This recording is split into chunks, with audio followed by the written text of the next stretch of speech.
Talking about the budget in San Francisco, this last year our budget was about 14.5 to 15 billion. It's a huge budget for 800,000 plus people. Next year, because big businesses left us, 30% vacancy rate of downtown businesses, hotels are down, real estate, people are moving out of San Francisco, that's been decimated. There is no tourist and convention business because of crime and homelessness. Our budget is estimated to come in about 9 billion instead of the 14.5 billion. So now we're going to need some serious belt tightening. You're going to have to contract what basic city services. Our personnel needs have doubled in the last 20 years. We're going to have to go back and get rid of a lot of the fat. A lot of the personnel that's been hired, going to have to let them go. We can no longer afford what we did the last 5 years. We can't spend $2 billion a year. The city will say 1.1. Tony Hall says $2 billion. You cannot afford to spend that on a homeless population, so you're going to have to bring that back in. Best way to do it is treat San Franciscans first. Crime. You have to solve the problem of crime in order for the businesses to come back in. It's all interrelated.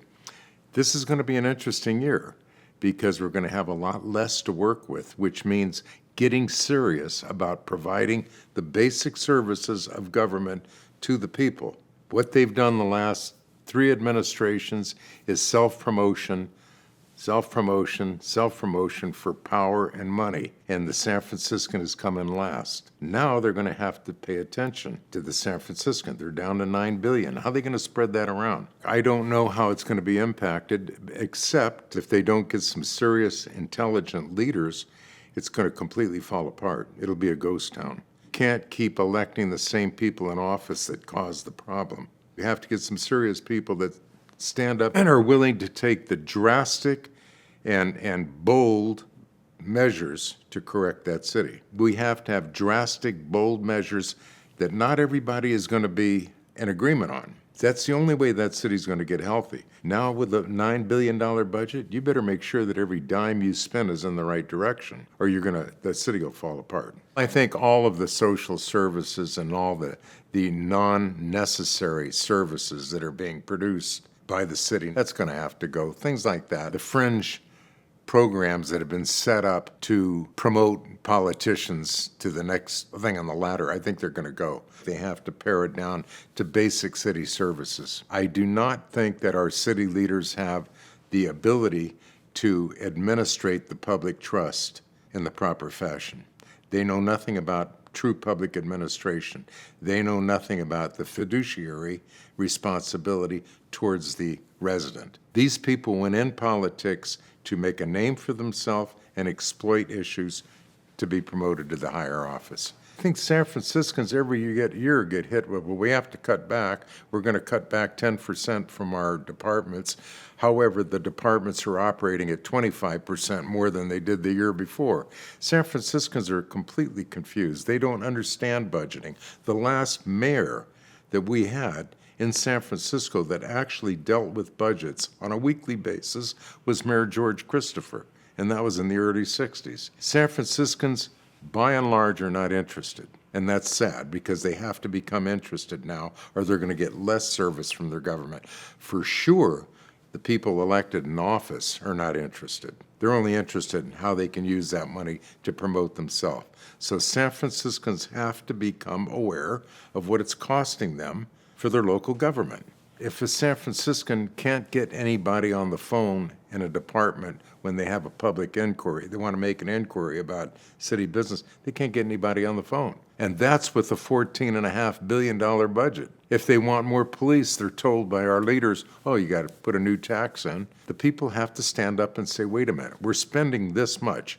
$9 billion for 800,000 people is a lot more than most cities in the world are spending. Are we getting our money's worth? No, because the people we're electing don't know how to handle a budget. What I'm saying is there is no planning. You can't have planning if you're not aware of the problem. The budget has always been a tool for them to use for their own advantage. They do not know the proper concept of delivering basic services for a set amount of money. Do they realize they're going to be 30% short, and do they plan on what services? No. You can only do certain things with finite monies. You have to get back to basic city services, health and safety, providing public roads, maintenance, basic city services. This is what they're going to have to start taking a look at. If they don't, there will be no city. Are these people realizing what they're getting into? No, because none of them are trained that way. There's a sector in town right now that has pretty much told the mayor, we want things cleaned up. We want things cleaned up here. We're going to start a taxpayers' revolt. We're going to stop paying taxes. She's listening. Give you another quick example. There was a horrendous accident in West Portal about a month ago where a family of 4 was wiped out by a driver who lost control of the car because she hit a bus stop and wiped out a lovely family of 4. This was not due to a safety deficiency. This was a freak accident where she jumped the curb and hit these people. It wasn't due to a safety deficiency.